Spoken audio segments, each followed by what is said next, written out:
Hey, what's going on, everyone? This is Mike Kollin at MikeKollin.com. The name of the song is called Cannon Bells by Ronald Jenkins. Today's video is going to be about He Came from the East. What I want to say before that, I did not fall in love with your perfection. I fell in love with you.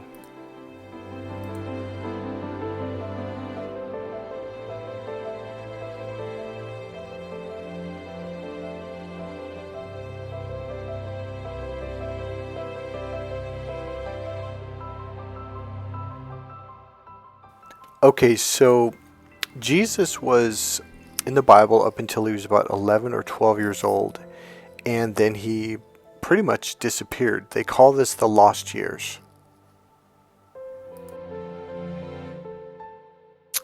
Okay, so let me look something or read something that I Googled a little while ago.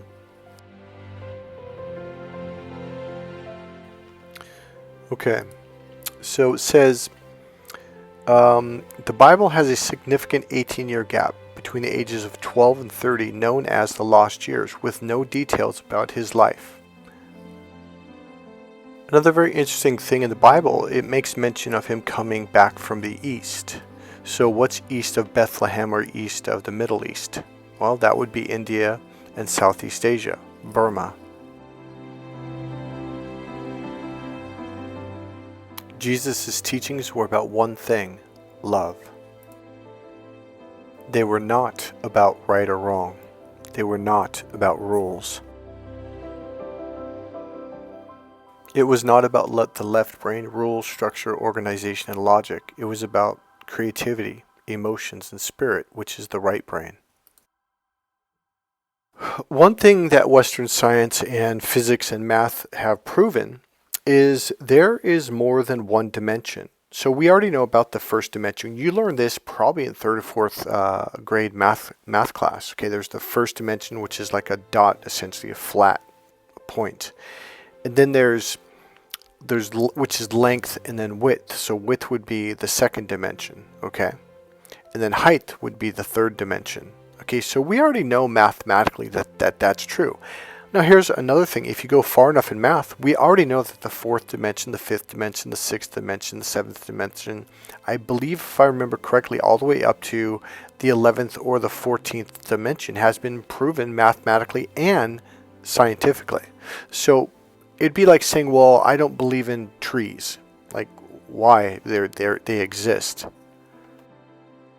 So the way I look at life is I don't think it's about either the left brain or the right brain or the lower brain. I think it's about using everything, inclusive. The one thing we have learned and understand about human behavior is some people really truly believe in it's either my way or the highway. It's either A or it's B. Okay, it's the limited mind. So if this group over here is in box A, they want you to be in box A, and they also want you to deny anything on the other side of that line or that wall, as if nothing else exists. I'm right and you're wrong. So if you're not in my box, well, you're going to hell. Now, another very interesting thing I learned in Spanish class and any language class is there's more than one way to say hello. In Spanish, you say hola. Two completely different words. They are pronounced and spelled completely differently, and yet they mean the same thing. Now, I'm leading up to something here. We're going to get back to Jesus in a second. So then later in my 20s, I started learning about NLP, and one of the things we learned is something called the predicate system. So we speak in 4 subconscious or unconscious languages: visual, auditory, kinesthetic, auditory, digital. Okay?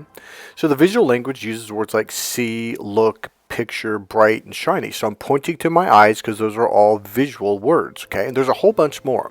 Auditory uses words, and I'm going to point to my ear: hear, sound, talk, tell, etc.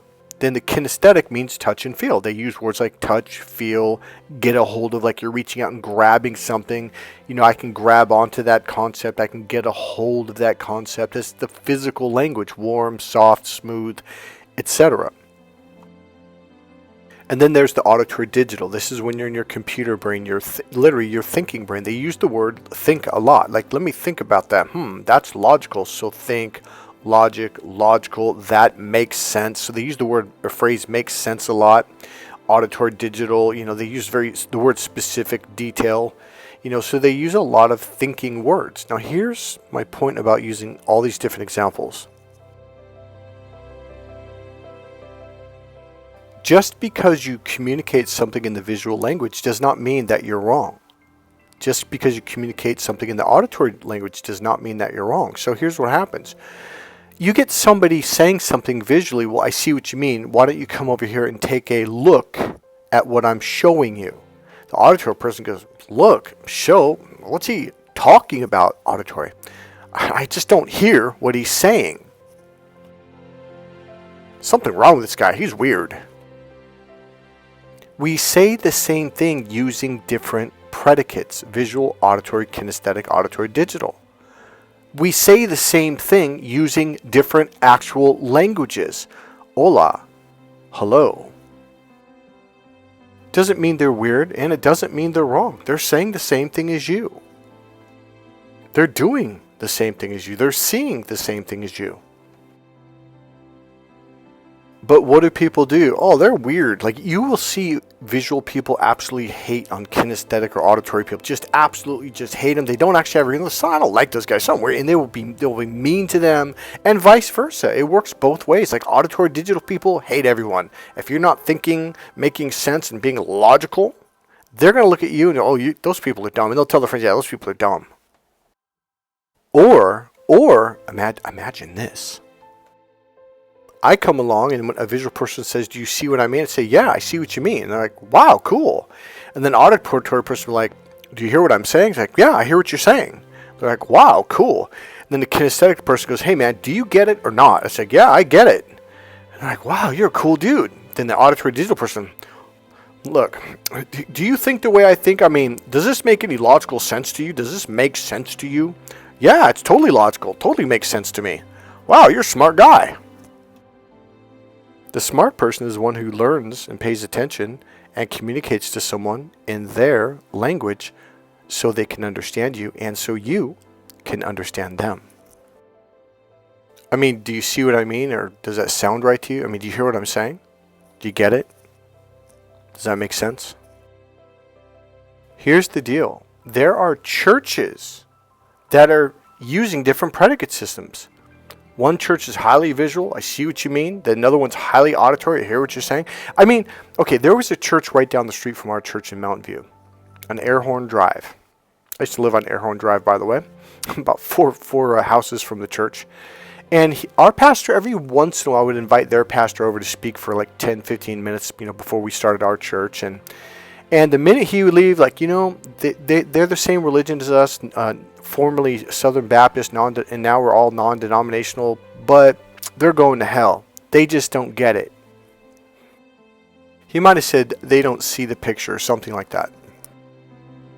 Oh, and by the way, if you want to learn the predicate system, I can teach it to you, and it absolutely increases your sales. And if you're a guy who wants to get along with a woman or vice versa, guess what? It'll really help you understand them and help them to understand you, which will help you to gain rapport naturally. So the church down the street was a very auditory and also auditory digital church, very thinking, whereas our church was very visual and also very kinesthetic, emotional, physical, and feeling. The churches that sing really, really loud, they tend to be very kinesthetic and very emotional churches. Now, they sing loud and they get really emotional and they're really into it. So you're going to start realizing, like, well, I didn't feel comfortable in that church, but I felt very comfortable over here. And that's what happens. You tend to be attracted to the groups that communicate in the way that you do because it brings clarity. And that actually makes sense, and that's fine. Now, I'm coming back around to the science, the physics, the different dimensions. So people who are two-dimensional people, which is what most people are on the planet, most people are not using the third dimensional brain, the right brain, fully, completely is the third dimensional brain. And this opens you up to the higher dimensions of the spiritual world, okay? Most people, especially men, are on the two-dimensional plane. They're using the logical brain. The logical brain is the math, business, and science brain, which literally is two dimensions, length and width. How do I know this? When I open men up to the right brain, pop, all of a sudden they're like, whoa, those trees are standing up. I'm like, what do you think they were doing before? He goes, I don't know how to explain it. I've got a clip of a Benev, and I've showed quite a few times. I'm not going to show it again, where I recorded him saying it's like I can feel the weight of that mountain. He goes, I've lived here since I was a kid, and I go, what was it like before? He goes, it was like a flat picture, like a painting. I go, what's it like now? He goes, well, it has depth. Third dimension. He goes, it's like the trees are like standing up. I'm like, well, what did you think they were doing? He goes, well, I don't know how to explain it. It's like it was just all flat before. Here's the funny thing. A lot of human beings are living in the third dimensional world, and yet they're functioning and processing from the two-dimensional logical brain. So this is what causes people to see things in either or. It's either A or it's B, and there's no other possibilities. Well, that's the left brain. The right brain opens you up to all the possibilities, to see things from different perspectives, not just one way. See, if you're in box A, then everything else is box B, which means that's wrong. Okay? Now you're looking from left to right. Now if you're in box B, you're looking from right to left. It's being like, say, being on a beach, looking out at the ocean, and you're telling your friend who's in front of you, like, man, it's such a beautiful ocean. It's just perfectly clear skies, and the ocean goes all the way at the horizon. The person's facing you, facing the other way, in other words. They're like, ocean? What ocean? There's no ocean. It's a mountain with trees and pine trees and rocks and boulders. And he's like, mountain? Trees? Boulders? What are you talking about? There's no freaking mountain. There's no rocks. There's no boulders. There's no trees. You're insane. You're crazy. You're weird. My way, my way, my way. We're like little children. We want to demonize people that are different than us. Now, I'm not talking about narcissists that purposely try to kill people, poison people, overdose people, drug people, and do all kinds of horrendous people. That's a different story, okay? They're just doing their thing, and that's just not right. They are the demons doing demon stuff. I'm talking about everyday, average, normal people who go to church and profess to be kind, loving, understanding, compassionate people who are so stuck. No, it's this way. It's one way. That's the only way it is. Otherwise, you're wrong. You're going to hell. I remember when my pastor said that. He goes, well, they're good people, but they have the same religion we have, but they don't quite get it, and they're going to hell. And I was like, I just rolled my eyes like, I can't do this anymore. I just cannot do this. So we're 99.999% the same, but one little tiny fraction different, and they're going to hell. This mentality is what we are destroying right now. This either or, A or B. There's more possibilities, and guess what? They're all right. You know, it's funny in the fighting world, boxing, kickboxing, wrestling, football, well, maybe not football, but wrestling, martial arts, MMA. Everybody wants to learn from everyone else. Like, wait, how did you do that? That was amazing. Instead of going, oh, you're wrong, I'm right, you're going to hell. But when it comes to God and spirit and all that stuff, everyone's like it's a huge, massive ego game. It's very controlling, and it's extremely limiting. I mean, you only have two choices. It's either A or B, and if you're not in my box, well, obviously you're wrong. And the battle continues. It's a useless, wasteful battle. So here's when they talk about being in darkness, this A or B way of thinking, this is the darkness that they're talking about. Because anybody that I've opened up from their left, either or, right or wrong brain thinking mentality, they literally see the colors of life. They will be like, wow, the room seems a lot brighter now. Like, what's going on? They'll look out my window and they'll look at the trees like, wow, the leaves have like this almost glowing, like electric, vibrant green. And they're like, what happened? I'm like, you woke up. When you open up to the right brain, you are fully connected to your five senses: see, hear, feel, smell, and taste. You are literally in the present moment. The right brain is in the present moment. So what's my purpose for sharing all this? My purpose is to say, everyone thinks there's one way, it's my way, and that's it. And everyone else is wrong. Everyone else in the whole world. I would like to pull in some mixed martial arts, some kickboxing, Muay Thai, Jiu-Jitsu, wrestling way of thinking of, we can learn from each other a lot. It's time to open up. It really is time to get rid of, by the way, the either or thinking is your ego. So the real video begins right now. That was just to set everything up. So people who are in the either or mentality, they're like, well, I'm in the third dimension thinking on a two-dimensional mentality, and that's life and that's the way it is. I'm like, actually, there's another level. I know because I've changed people, shifted people into that level, and they're blown away. By the way, two-dimensional, the logical processor, it has nothing to do with reality. It is completely disconnected from reality. It's literally called the dissociated mind. The right brain has everything to do with reality. It's literally the associated brain. It's associated into the present moment, where you're seeing things for the way they are, hearing things for the way they are, feeling things for the way they are, smelling and tasting things for the way they are. When you go into your left brain, your smell and your taste goes down. Your hearing, you don't hear the clarity of the music. Your visual, everything kind of gets dull. So when people are like, talking about the darkness, spiritual darkness, it's being in that either or mentality. It's like being in a tunnel, because it literally shrinks everything down visually, and you're looking down a tube right in front of your face. So if you've ever said like, oh, there's a light at the end of the tunnel, I'm saying then get there now. What are you doing in the damn tunnel? Get out and get out into the light. It's a beautiful place to be. There's all kinds of options and possibilities, and you figure things out here because you can see all the options. Like, oh, I see. Whereas before, well, there's only either or. You don't have any other options, and so you're stuck. I am telling you right now, if you are mentally, emotionally, physically, or financially stuck, it's because you are in the either or mentality, at least when it comes to whatever it is that you're dealing with. I am a master of popping people out of that either or mentality, getting people out of their stuck states. It has a lot to do with what I was trained in NLP. There is questioning patterns that would pop you right out of it. The internal awareness techniques, the emotional grounding techniques, your internal power, those pop you out of it too. Here's what happens with people when it comes to things like the Bible and Jesus and God. They think there's one way and that's it. Well, guess what? That's the either or mentality. The left brain is very good at focusing on singular, meaning single, meaning one, singularness of focus. There's one way, that's it. Well, when you look at life that way, that's the way you think it is when it's not. And the way those people deal with people is, well, if you don't believe us, we're going to either kill you or we're going to incarcerate you. Here's the interesting thing. Because of the way I was trained, I really want to understand people. I really, really like understanding people's perspective. I learn a ton from people that are radically different from people that did drugs for years or people that did this or did that. And it's like, well, why did you do that? Where's that coming from? Like, what happened? Or, and the thing is, they think, oh, you're judging me. Like, no, I learn from everybody. So let me read a couple things off from Google about Jesus coming from the east when he comes back. So let's see here. I already read that one. All right, so let's see. The phrase Jesus came from the east refers to prophecies and beliefs about his second coming. So, which, by the way, is your second coming. Is when you wake up. You will have this very similar experience.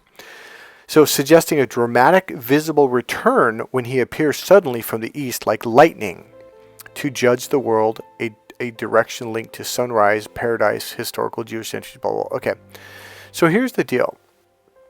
This is a dramatic, visible return when he appears suddenly. Now let's go down a little bit.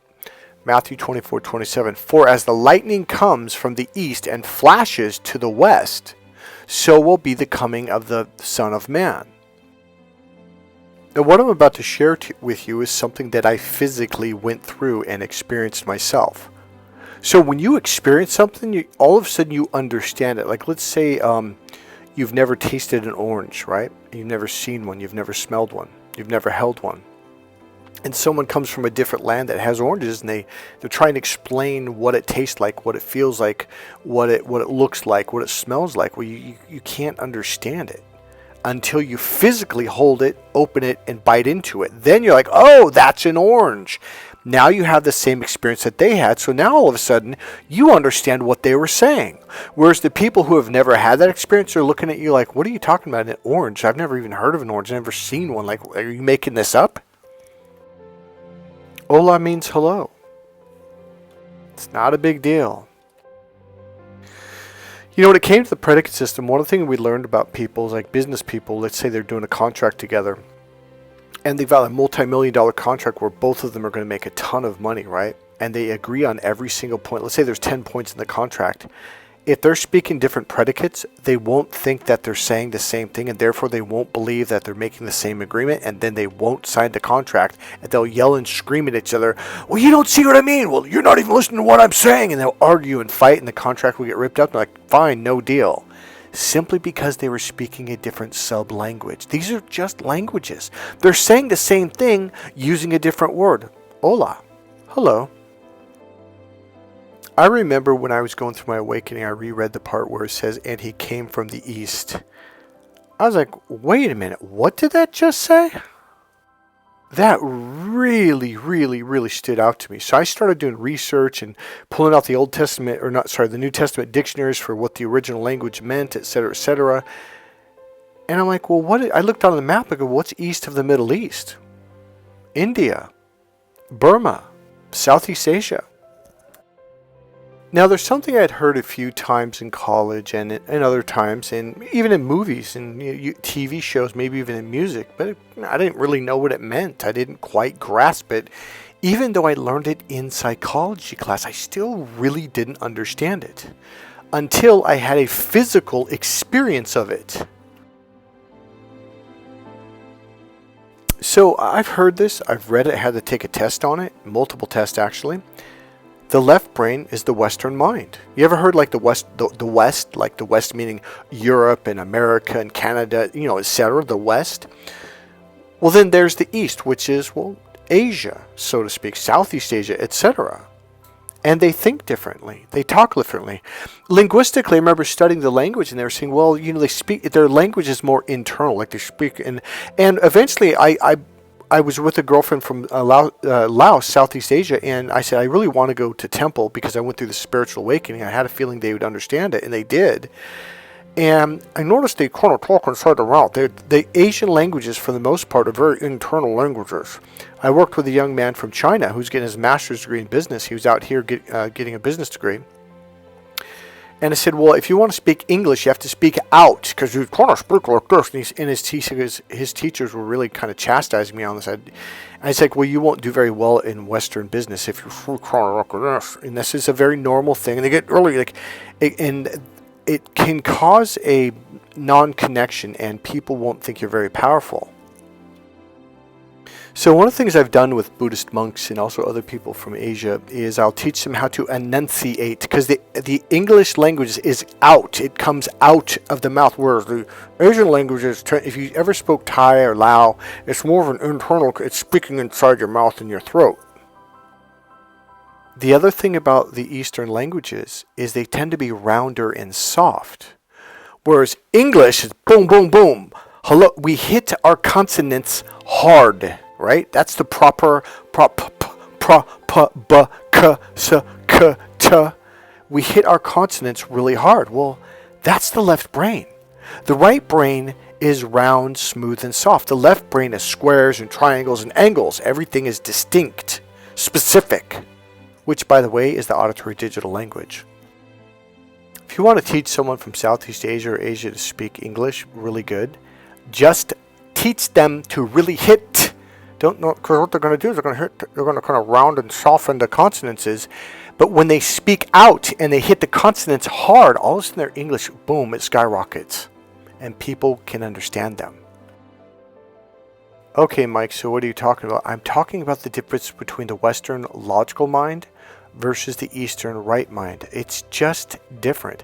The right brain is about curves, it's about circles, it's about emotions and feelings and softness. Now, another thing you hear about the East is about, I just lost it, it's about the women, so to speak. the mystery of the East. I'm losing the phrase, the word, but it's the mysteriousness of the women, the mystery, right? So here's the one thing about the right brain, whether you're an American woman or Eastern woman, it's the indirect language. It's the symbolic language. You say A, but you mean something deeper B. Well, here's the funny thing. Men, most men, not all, but most men from Southeast Asia, they use their right brain, which, by the way, is the Eastern mind. See, they think differently over there because they're using a different brain. See, the right brain is called the female brain. It doesn't mean you have to be a woman to use it. Most Western men are stuck in the logical brain. Most Eastern people are very right brain. It shocked me that these men could understand the indirect way, the hidden way. Most successful therapies are indirect and hidden. You can't just directly walk up to, you know what your problem is? You got to stop being afraid. You got to stop being poor. You got to get rich. You got to be a millionaire. Well, normally directly telling people not to be afraid or to be rich, just generally doesn't work because it doesn't quite work that way. Things begin to shift on an indirect, symbolic way. Most of my work, most of what I'm trained in is very indirect. NLP tends to be direct, but everything else I'm trained in is very indirect. So we're 26 minutes into this video and you didn't once for a moment think we were doing therapy the entire time.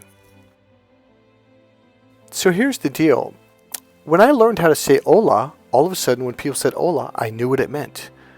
But when I didn't, I had no idea what they were talking about. I just thought they were weird. They're crazy. They're creepy. They're weird. They're different. I didn't actually think that, but that generally tends to be what most people do. They tend to vilify people if they're different instead of finding out. So the Western mind, which is your left brain, is about rules, structure, and organization. Guess what our religions are about? Yep, rules, structure, and organization. They have nothing to do with spirit, nothing to do with truth. It's all about following the rules, fitting in the box. It's the either or. By the way, that left brain is the either or mentality. It's about disconnecting from spirit and truth. If you're truly a right brain spiritual being, by the way, the right brain is the emotional, creative, spiritual brain. If you're truly a spiritual being and you try to fit into the Western churches, they're not going to like you. They're going to beat you down, tell you're a sinner, tell you're no good, you're different, you're not conforming. See, it's hugely about conforming. You've got to follow our rules. Otherwise, you're not in our box and you're going to hell. The people that killed Jesus had the same mentality and the same beliefs. So now, number one, I absolutely believe that Jesus came from the East because it says it in the Bible. A lot of Christians don't like, they read it, but they don't, it's like it stays on the paper, it doesn't go in their head. Okay? Number two, let's reread what that says. Okay, here we go. The phrase Jesus came back from the East refers to prophecies and beliefs about his second coming, suggesting a dramatic, visible return where he appears suddenly from the East, like lightning. Let's go down again, Matthew 24:27. For as the lightning comes from the East and flashes to the West, so will be the coming of the Son of Man. So here's the deal. Physically, he did come from the East. He spent, I think, 18 years or however long, maybe 17 years, because it took him time to travel, in the East. There's another reason why I believe that, or a couple more, and I'm going to explain it. So I had spent years and years and years meditating, and a lot of Christians say, oh no, you should always be thinking. You hear this like, no, you should not silence your mind. And yet, how many times in the Bible does God literally say to meditate? Read your Bible and count them.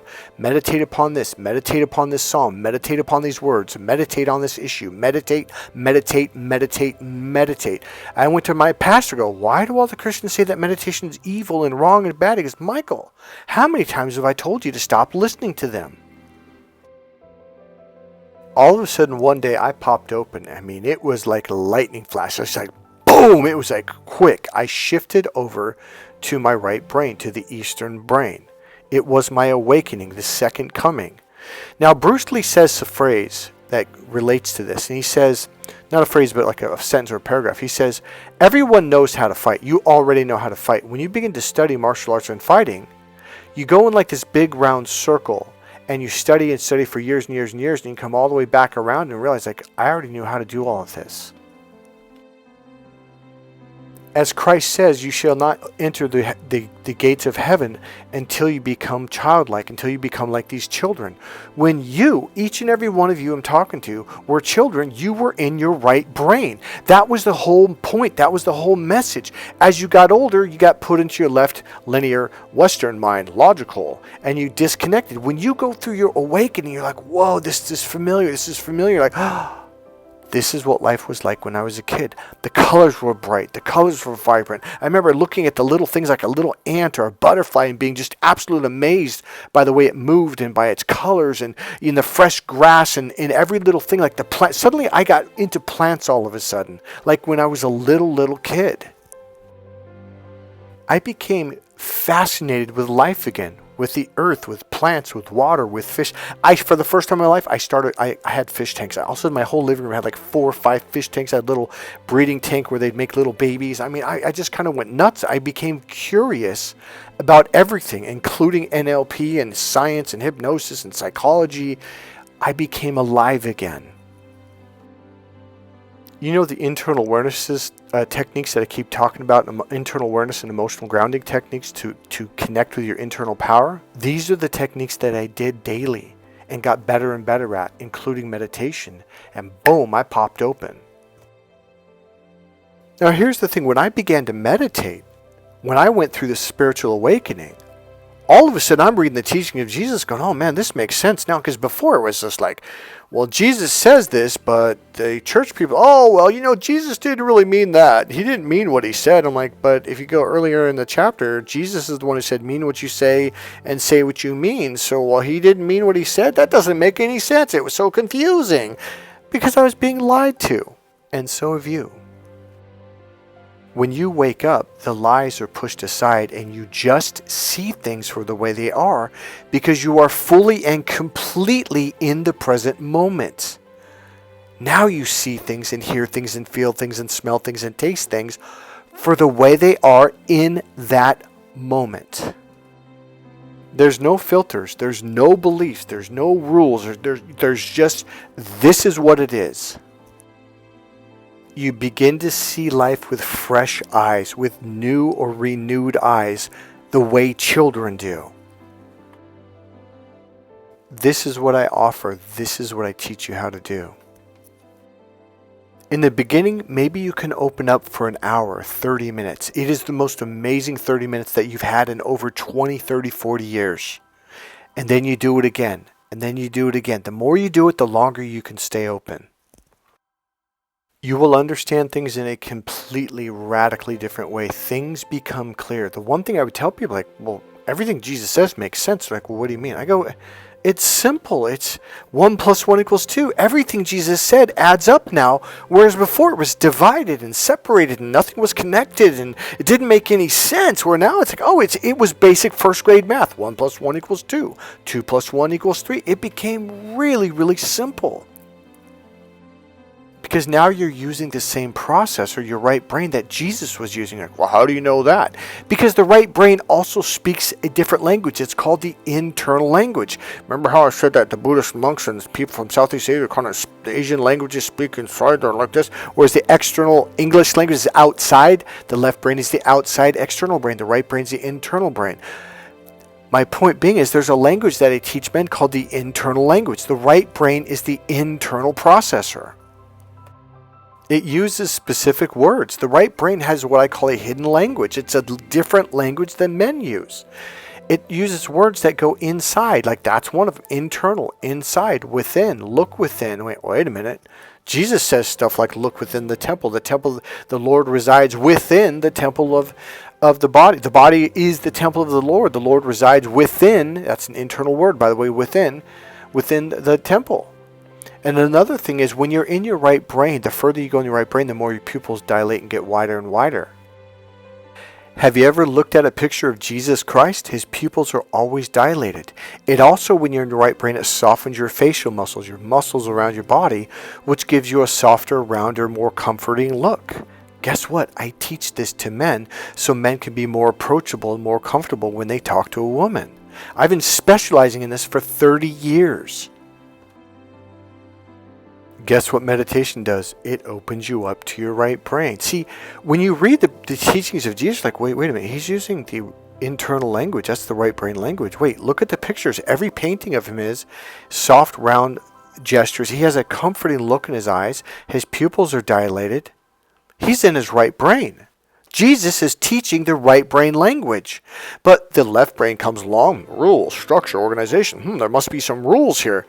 No, he's not teaching that. You're not another thing the left brain does, it separates pieces of the puzzle. The right brain connects everything. That's why when you're in your right brain, all of a sudden you can see how the pieces connect together. All the verses are pieces of the puzzle. All of a sudden it paints a picture. And the picture is love. If the Bible is a complex thing to you and it doesn't make sense, it's because you didn't open up. You're not seeing it from the open perspective. So I went and learned from Buddhist monks, and they kept using words and phrases. And I'm like, well, Jesus says that. That's in the Bible. And I'm like, that's weird. And they kept saying stuff. And I'm like, well, Jesus says that too. And they're laughing at me. Not laughing at me in a mean way, but they're kind of giggling like, yeah. And then it happened again and again. I was like, wow, this is just like the teachings of Jesus. And they look at me and they're like, well, you do know that Jesus was one of our top 5 great teachers. Jesus is considered a Buddha. He went over there. He's not just a Buddha. Okay, you know the 2 main ones. There's the skinny Buddha, which was, I can't remember his name, Mahatma or whatever it was. He was the one who had the king who was a father who was rich and powerful. Then there was the fat Buddha, okay? A lot of people think the skinny Buddha became the fat Buddha. No, these are 2 different beings, 2 different people. Jesus was one of those top people. What do you think Buddhists say? They say, look within. So when the Bible says Jesus came from the east, it doesn't mean just physically. It also means he shifted from left to right to the eastern mind. See, you're like, well, how do you know this? Because I shifted myself. Okay, I promise you, if you spend time learning how to think more in the Southeast Asian way, the right brain kind of way, do that for a year or 2, and then come back and read the Bible, and you're like, oh, you got to be kidding me. Like, it, plain as day. It is plain. It's like someone telling you 1 + 1 = -3. Oh, okay. And 1 + 2 = 72. Oh, okay. But then when you go to the other side, you're like, wait a minute. 1 + 1 does not equal -3. It actually equals 2. It becomes obvious. Here's the other thing. A lot of Christians are against energy healing, and yet what was Jesus? He was an energy healer. What did Jesus say and do unto the disciples? He taught them how to heal people, literally. And he says, now go in pairs unto the world and do the same. They went out there, not only healed people, but they taught people how to heal. So when you learn energy healing, all of a sudden you're like, wait a minute. Jesus would, if you study even the basics of Reiki, you're going to be like, wait a minute, that's what Jesus was doing. Like, yeah, it's exactly what he was doing. Now, this isn't something I believe. It's something that I see. Because it's something that I do. See, if you become a professional NFL football coach, you're going to see things that people who've never played football can't see. They're going to like, what are you talking about? I don't see that. Because you can't see it, because you're not good enough at it. Because you've never seen it before, you've never done it. Once you do it, once you physically experience it, all of a sudden you can see it everywhere around you. Okay, I'll give you a real life example. So being born a male, I was a very left brain being for a long time. So here I was in college choir, and I kind of forgot that at the very beginning of every semester in choir, you have to learn the beginning of a song, which means it's very boring. There's no music, there's no piano, there's no singing. You just do the rhythm, dun dun dun dun dun dun dun dun. Dun, dun, dun, and you do it for 2 weeks or more, and you got to learn like the rhythm of say 5 songs to begin. Then you're going to do it again when you learn another song, but they start out with like 5 songs. So then what they do is they add the basics of the music and the singing, and then it's still boring. And it's not until the piano comes in and you can sing that it's enjoyable. So here we were going through this, and I'm like, I just want to get through this, but I hated this part of choir. Oh God, I hated it. And I remember the girls were laughing. So we were about a week and a half into it. And I'm like, can we just get through this? And the teacher kind of like, oh, okay, geez. And the women were like, wow, what's wrong with this guy? But it wasn't just me. The other guys were grumbling too. I was the one who spoke up for the group. And so we were singing the song, old Germanic song from like the 1800s or who knows, maybe 1500s. But it was, to me, it was boring until we added the music. Then it was awesome. But at this point, I was like, oh God, what? The boy. And we had to do it in rhythm like this with no singing and no music. We was just verbalizing it to the rhythm. The boy goes deep in the valley. Giggle, giggle, giggle, giggle. And the girls are laughing. And I'm like, oh my God. And so I get pissed off, and the teacher goes, guys, don't you get it? I'm like, get what? It's a boring Germanic song from 1800s or 1500s. I hate this song. And all the girls kind of looked at us like, what's wrong? And she goes, well, okay. And then the next verse is, and the bee goes deep in the flower. And the girls giggled, and I'm like, can't wait. And I'm pissed. And I didn't get it until years later when I learned the internal language. And guys, this is what you're missing. I think it even said something like the bee went onto the petals into the flower and licked the pistil. Or no, it said it tasted the nectar. Well, now a guy, we're thinking it's an actual bee and it's actual flower. And we also think there's an actual boy going deep in the valley. All right, guys, you ready? This is the symbolic language. And this is why it's important to learn, because men don't do it and women get really pissed. And it makes them not happy. But if you learn how to do it, it makes them really happy. Women, I already know you're onto this. So this is the indirect symbolic language. The boy is not a boy. The valley is not a valley. The boy is a penis going into, yep, you guessed it, a vagina. The valley is the vagina. This is the symbolic language. This is why women get turned on by poetry and romance novel. Because you're thinking, oh, he stabbed her heart, deeply penetrated her heart with his sword. Well, the sword is not a sword. It's a penis, and the heart is her vagina. And by the way, the bee is not a bee. And the flower is not a flower. The flower is the vagina. And when it says he's licking her nectar, well, I think you know what I'm talking about at this point. Men, welcome to Crack the Female Code. This is the course that I teach to men. This is a part of it. If you want to save your marriage, meet the girl of your dreams, and create a very, very powerful romantic connection, start by buying my book, Crack the Female Code. Women, if you want to understand more about why men don't get it, buy my book, Why Men Just Don't Get It. It's about 68 pages. And then buy the follow-up book, Every Woman's Battle, The Need for Love and Emotional Fulfillment. By the way, guys, the word emotional fulfillment, or the phrase, it means everything to her. So here's what I mean. There was a language being spoken around me my entire life, and I never even registered it. My left brain couldn't process it. It went right over my head, as it does yours. But once I learned it, boom, it was everywhere. This is the same thing that's going to happen to you when you open up to your right brain and reread the Bible. Especially the teachings of Jesus, because they're right brain teachings. They're symbolic, there's metaphors, stories, and examples. If you read this stuff and think it's direct, you're not going to get it. There are symbolic meanings on every level. Jesus did come back from the East. He also shifted from the Western mind to the Eastern mind. And it is like lightning. It happens in a moment.